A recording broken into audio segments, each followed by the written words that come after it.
On World News Tonight this Thursday, 7 good days on Wall Street. How good is that for the country? Tough decisions on the Middle East. Will it make things any better than previous agreements? The Earth Liberation Front going after America's leading ski resort. And a closer look at the dangers to you when you care for the one you love.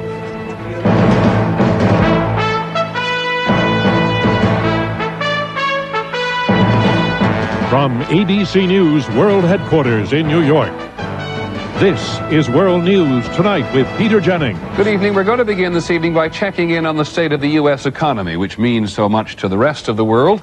The last cut in the interest rates has made a difference. The stock market here has since gone up for 7 sessions in a row. And that is the first time since the Asian financial crisis broke open more than a year ago. Here are today's numbers. The Dow Jones Industrial's up nearly 14 points to close at 85.33. The NASDAQ up more than 27 points. Clearly, people think there is less risk to the economy than there was several weeks ago. Here's ABC's Betsy Stark. On the surface, it looks like a phenomenal turnaround. In less than 2 weeks, the Dow Industrials have shot up more than 10%, almost 800 points. The NASDAQ has soared 18% after months in a grisly slump. Professional investors who sought safety in U.S. Treasury bonds are beginning to put some of that money back into stocks. And companies are making deals again. On Monday alone, there were mergers and acquisitions worth almost $22 billion. Investors have gained some confidence from the Fed's decision to cut interest rates and from Congress's decision to give the International Monetary Fund money to help the next global trouble spot. But as good as all that sounds, few are ready to say it adds up to a decisive turnaround, especially with the United States in an economic slowdown with an unknown course. I think the problem the market faces is really the fact that many people may be underestimating the impact on corporate profits of some of the troubles around the world. And because so many major American companies do business in those places, corporate executives have been looking for ways to cut costs heading into next year, and that's showing up in a steady stream of corporate layoffs, several announced just this week. For every good piece of news, it seems, there's bad news offsetting it, which is why many on Wall Street are finding it hard to trust this rally. Betsy Stark, ABC News, New York. But still on the money tonight, another small sign of investor confidence. Not long ago, there were virtually no takers when private companies wanted to go public and sell stock for the first time. Today, the energy company Conoco went public and sold $4.4 billion worth of stock. A great many smaller and younger companies are still considered to be risky. And here is a single figure which tells us how America is always changing. With low mortgage rates out there, 67% of Americans now own their own home. At least you in the bank. That's a record. President Clinton was back at the peace talks in Maryland today. It's been a week now, and there is progress reported tonight on a package of security arrangements to satisfy Israel in exchange for further withdrawals of Israeli forces from the Palestinian West Bank. The sticking point still is the Palestinian Charter, which is still including language calling for the destruction of Israel. The hope is for a signing ceremony at the White House tomorrow.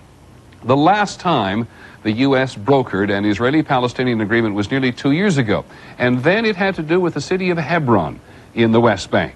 ABC's Gillian Finley has been back to see how it's going. There have been dramatic changes in this city. Palestinian police now patrol the streets with Israeli soldiers. In much of Hebron, it's the Palestinians who have full control. But many things have not changed at all. In the last month alone, Hebron has seen a prominent Jewish rabbi murdered, an attack on an Israeli command post, and a very serious security lapse. A Palestinian who confessed to throwing grenades into this bus station this week, injuring more than 60, was a known militant from Hebron. The debate over who is to blame here mirrors exactly the debate taking place at the U.S. talks. The Israelis say the Palestinians aren't doing enough to prevent terrorism. The Palestinians say it's Israeli actions and policies that provoke attacks. They complain that Israeli soldiers are still quick to harass and arrest Palestinians, but ignore the crimes committed by Hebron's Jewish residents. Many Israelis say even though 1,000 of their own soldiers are still here, they feel more vulnerable than ever, knowing the Palestinians control the other side of town. They don't fight terror, says Moshe Ben Zimra. They encourage it. They incite violence. Pessimism is one of the few things he shares with his Palestinian neighbor. Izzadin Shirapati has turned his terrace into a cage to protect himself from the rocks and bottles he says his Israeli neighbors throw. It doesn't matter what they decide at the Y Plantation, he says. I live this reality daily. And you talk about peace? Nearly 2 years after their much-celebrated agreement, neither Israelis nor Palestinians here feel secure. Gillian Finley, ABC News, Hebron. Other news coming up this evening. Who's tried to stop one of the country's premier ski resorts from getting any bigger? And is there more violence to come? And severing family ties, the gymnast who wants her own life and the money she earned. This is World News Tonight with Peter Jennings. Brought to you by Bayer. You're short of breath. There's pain in your chest. You may be having a heart attack. Now, what do? Call an ambulance? Good. And take Bayer aspirin. It's now been proven that aspirin can do more than help prevent second heart attacks. Now, Bayer may actually help stop you from dying if you take it during a heart attack. Talk to your doctor now. Do you know where your Bayer is? Bayer, powerful pain relief, and so much more. There are those among us with very simple tastes. They only want the best. And for them, there's Fancy Feast gourmet cat food. Exceptionally moist and delicious. Fancy Feast. Good taste is easy to recognize. The U.S. Postal Service, with new automated systems from Lockheed Martin, is speeding the delivery of billions of pieces of mail. And the occasional birthday present from Uncle Will.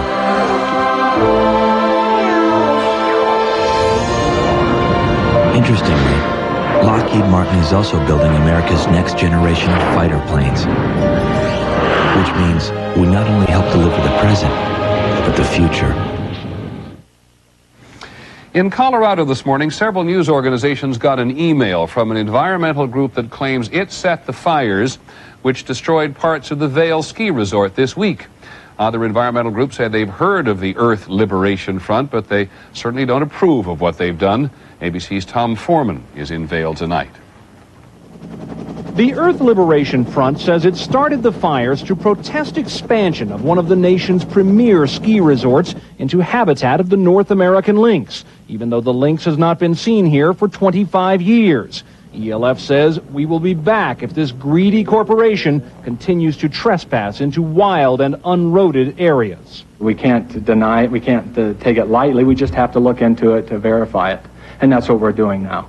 Little is known about the Earth Liberation Front except that it is associated with the Animal Liberation Front, and together they have been accused of escalating violence surrounding environmental issues. In Utah, a fur breeding company was bombed. In Oregon, Forest Service property was spray painted. In Washington, logging companies have been burned. We've seen pipe bombs in Salt Lake City. We've seen attacks, arsons where there are people in the buildings, things that we have not seen in previous years. So I think the Earth Liberation Front is very dangerous, and I'm very worried about them. But militant environmental groups such as Earth First say it is fair game to attack property. I think when things that are lifeless are damaged, I think that's vandalism. And I think when life is lost through violence, that's terrorism. Many environmentalists here in Vail are frankly terrified that environmental extremists are taking credit for these fires. They are afraid their cause will be tainted by the violence. Radicalism and violence is not something that I believe that the majority of the environmentalists believe in. Indeed, they say, jail is the only place for the people responsible for this. Tom Foreman, ABC News, Vail, Colorado. Elsewhere in the country tonight, in Houston, a 17-year-old Olympic gold medalist in gymnastics is in hiding from her parents. Dominique Moceanu has filed suit so that she can become independent from her parents and get control of the money she has made. As a gymnast, she claims her parents have squandered her earnings and destroyed her childhood. There is a court order now keeping them away from her. ABC's Erin Hayes reports from Houston. At 17, she is a champion many times over, a U.S. hopeful for the next Olympics. Dominique Moceanu is also legally still a child, but she claims she lost that childhood to parents, former gymnasts themselves, too eager to see her win, too anxious to spend the millions she's earned. Money, she says her father mismanaged in a trust fund, she says in her lawsuit, that is now broke. She doesn't have to say that her parents are bad people, which she hasn't done. She has simply said that she has been the money tree. Her father, Dimitri, a Romanian immigrant, is her manager, runs the gym built with her money. He will not discuss the money issues. Does she have money in her trust? No comments on that. But he insists his daughter is being manipulated by others, eager to cash in on Dominique's increasing fame. Until they intervened, he says, she was fine. The pressure doesn't bother her. For the last, 5-6 years, I mean, since she was 7 years, I mean, doesn't seem to bother her. Not quite what she said this summer after winning at the Goodwill Games. I know that all my hard work paid off, and just a lot of stress and a lot of, hard times. She cries a lot. Her court-appointed mediator believes Dominique has been unhappy for a long time. And it's my impression that this decision was not made quick, that it was not made foolishly or lightheartedly. That is now up to a court to decide. Erin Hayes, ABC News, Houston. In California today, the autopsy results for Olympic gold medal winner Florence Griffith Joyner, who died last month. The coroner said she suffocated during an epileptic seizure that occurred while she was sleeping. There were no unusual drugs in her body. Up next, the enormous burden of looking out for a loved one's health. We'll take a closer look.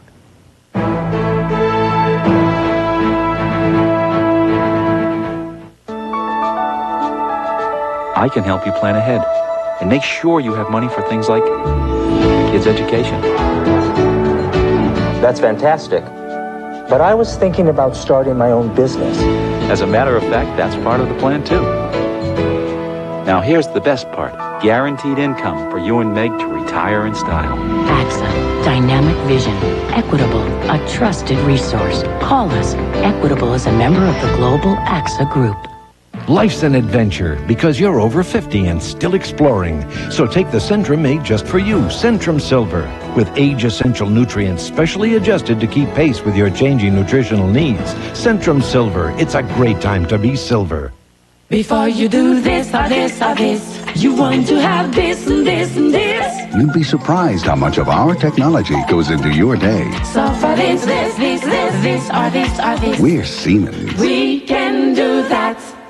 Something amazing happened here in Lafayette, Colorado. Thanks to oatmeal. I ate it for 30 days. 100 of us did. 98 of us. 98 of us. 98 of us lowered our cholesterol. Mine went down 17 points. A bowl of Quaker oatmeal a day. My cholesterol went down 15 points. 16 very proud points. That's a lot of healthy hearts. Mine went down 5. 27. 9 big ones. That's some powerful oatmeal. Can you believe it?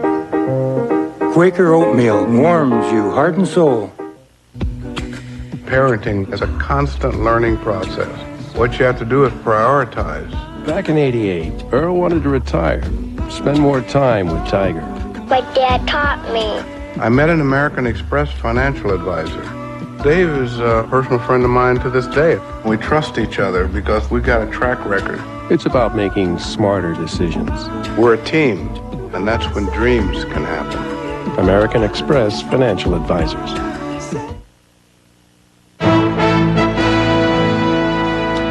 Tonight we're going to take a closer look at some of the consequences for you if you choose or must take on the burden of caring for someone who is chronically ill. An estimated 25 million Americans now care in person for a seriously ill relative or friend.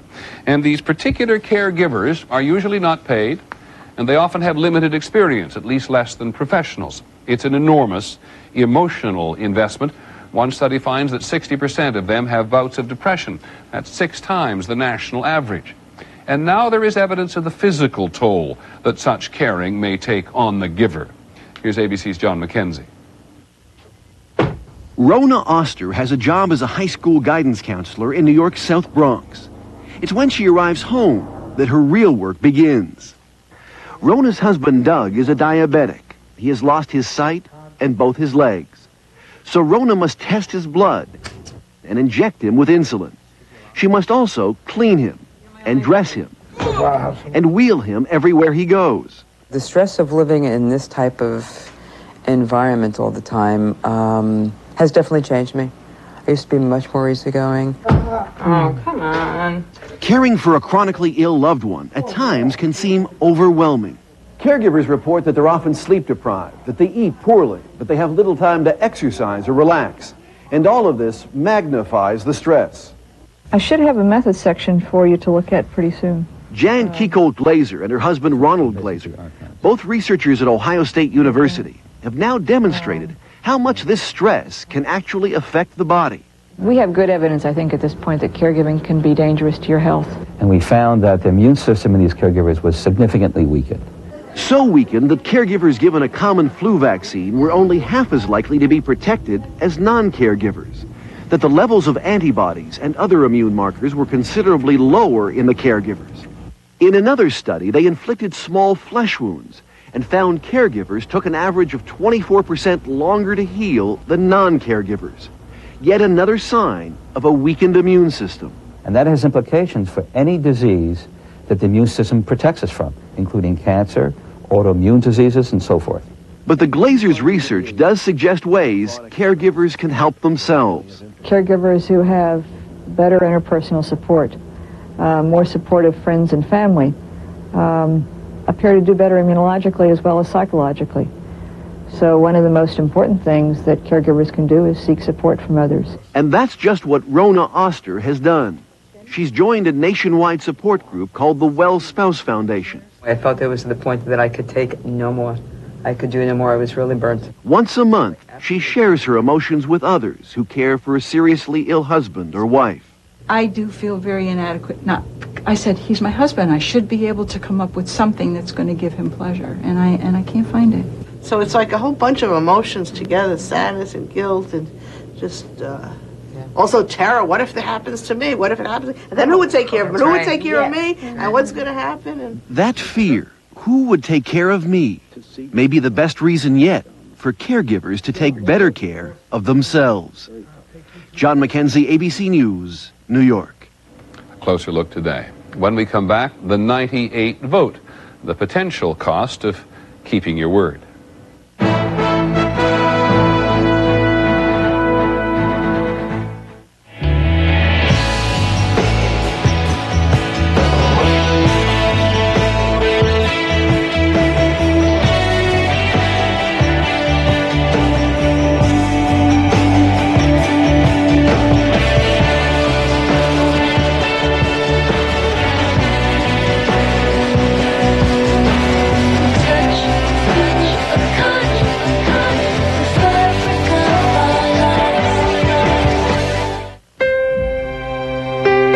Transamerica, we have insurance products and investments for retirement that'll help you plan for your next career. The people in the pyramid, working for you. Buy a set of 4 selected Goodyear tires before November 28th and get a $50 or $100 U.S. savings bond. For the retailer nearest you, call 1-800-GOODYEAR.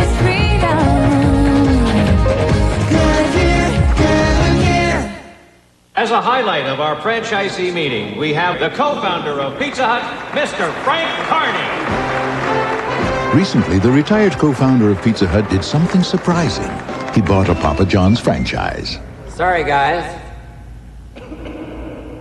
I found a better pizza. Today, he owns over 70 restaurants. Papa John's. Better ingredients, better pizza. He's got it. Try our Papa's Choice. That's a large pizza with your choice of up to 5 toppings for just $9.99.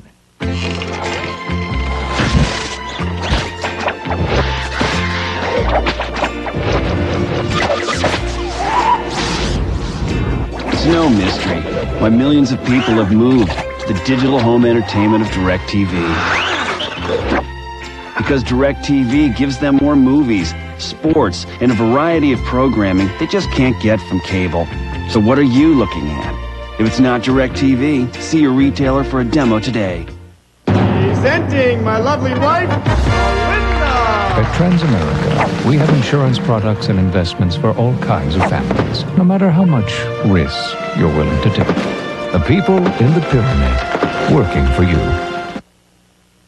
Our report on the 98 vote tonight is about political survival, maybe political suicide. Once again, Congress has gone home without passing campaign finance reform. Once again, millions of dollars from special interests are pouring into campaigns. Senator Russ Feingold from Wisconsin was the co-sponsor of a Senate bill aimed at really reforming the system. The bill did not survive. And now the question is, will Feingold? Here's ABC's Dean Reynolds. They are bringing in the harvest in Wisconsin now. The landscape is humming to the rhythm of the season. And this October, another increasingly urgent sound can be heard across the state. Russ Feingold, how you doing? Hi, I'm Senator Feingold. Hope you'll vote for me on November 3rd. Thank you. Senator Russ Feingold, Democrat, is in a close race to keep his seat against Republican Congressman Mark Newman. Sometime between mid-August and now, it went from an 18-point race to a virtual dead heat. Almost everyone agrees this is why. You gotta watch that old Russ Feingold. He's slippery. Anti-Feingold TV ads have been saturating Wisconsin, for a time running 20-1 over pro-Feingold commercials. You may not be amused to know that Russ Feingold voted to keep the cow gas study while voting to raise your taxes. There are ads bought and produced by the Newman campaign itself, and those bankrolled independently by the National Republican Party that paint Feingold as a tax-happy liberal. We have seen more National Republican Party advertising in Wisconsin than ever before. Feingold is responding, but the ads backing my opponent don't tell the truth. But he has a problem. He is a champion of campaign finance reform. It is the system that is corrupt, and we have to do something about it now. So what Feingold has done, at great risk to himself, is refuse almost all outside financial help and limit his own spending, even though his opponent is accepting all the outside help he can get. What I want to show is that you can risk your Senate seat in the name of trying to have the people of your own state control the political process. Hi, Feingold Senate Committee. But the reality on the ground is that he's being outspent with the very kind of money he's tried in the Senate to regulate. And with his self-imposed spending limit, Feingold lacks the funds to adequately rebut the attacks suggesting he favors things like late-term abortions or flag burning. One of the things this campaign has not been about so far is the scandal in the White House. Whatever they may be elsewhere in the country, President Clinton's problems have not been a big issue in this campaign. In their most recent debate, the two men ignored Clinton. And without him as an issue, Feingold's self-imposed limit on political ads could be the deciding factor.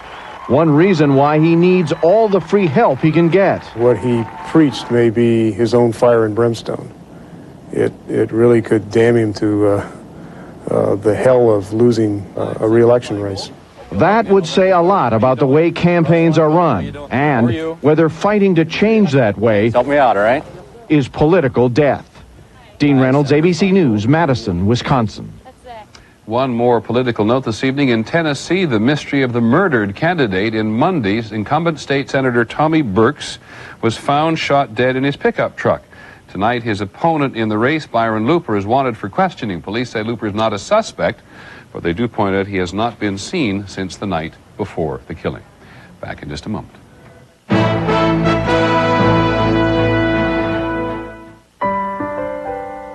I can tell you about gratitude. I can tell you about regaining hope. We could tell you about our National Medical Excellence Program and how it provides our members access to the country's finest medical centers when the treatment they need is not available locally. But they can do it so much better. I can tell you about never giving up. We're Aetna U.S. Healthcare, raising the quality of healthcare in America. The AIM Investor Pop Quiz. I should panic if interest rates rise, technology stocks fall, my daughter starts liking boys. Peace of mind comes from investing with discipline. AIM Mutual Funds. Of all the things we might put honey in, the best may be new Honey Cough. Introducing the first line of cough drops and cough syrup combining effective medicine with real honey. to relieve even the worst coughs. New Honey Cough from the makers of Robitussin. Naturally. I can't afford to have rough hands, not with my patients. It's a great thing that this hospital uses Carrie. Carrie works 3 ways. It soothes, it moisturizes, and protects against dryness. Carrie, it's trusted therapy for dry skin. The AIM Investor Pop Quiz. You've got a long retirement ahead. You should learn to live on $100 a week. Move in with your kids. Take a swim. Have peace of mind. Call your financial consultant about AIM mutual funds. ABCNews.com, the first place for news online. Get your news first from ABCNews.com, on the web and America Online. Finally from us this evening, Color the World, technology on the cutting edge. Nearly 30 million Americans are colorblind. They cannot distinguish red from green or sometimes blues and yellows. There is no cure for color blindness, although there are ways to correct it. Tonight, a look through some revolutionary glasses. Here's ABC's Gina Smith. A showered fire, the light of maples washing eye and brain. A poet's autumn, but Lou Cedillo doesn't see it that way. It's either dead or alive to me. I don't really appreciate any different colors. Cedillo is colorblind. His world looks a lot like this, and just getting around can be dangerous. Color deficient people have a technique for determining if a traffic light is red or if it's green. It's easy. The red one's at the top. But at night, or on a poorly lit street, it can be really hard to judge. 2 years ago, a colorblind New Jersey train engineer mistook a red light for a yellow light, killing himself, 2 others, and injuring 151 people. Hungarian scientists now say they have invented glasses that can help. Help the person to see better the colors that they currently have a problem discriminating. The Hungarians say a colorblind person's eye is like a badly tuned radio, not tuned to the right wavelengths for red, green, or blue. Customized for each patient, these glasses have filters to shift the eye's perception of the light wavelength, bringing color to life. Thomas Wiederman wanted to be an electrical engineer, but there were all those colored wires. The colors are sharper, not faded like before. It's changed my life. Skeptics worry that the glasses dim light, making night vision difficult. But the Food and Drug Administration has given the scientists the go-ahead to start marketing them in the U.S. next year, perhaps in time to help Lou Cedillo understand the poetry of fall. Gina Smith, ABC News, New York. That is our report on World News Tonight. Don't forget Nightline later. I'm Peter Jennings. Have a good evening, and I hope we'll see you tomorrow. Good night.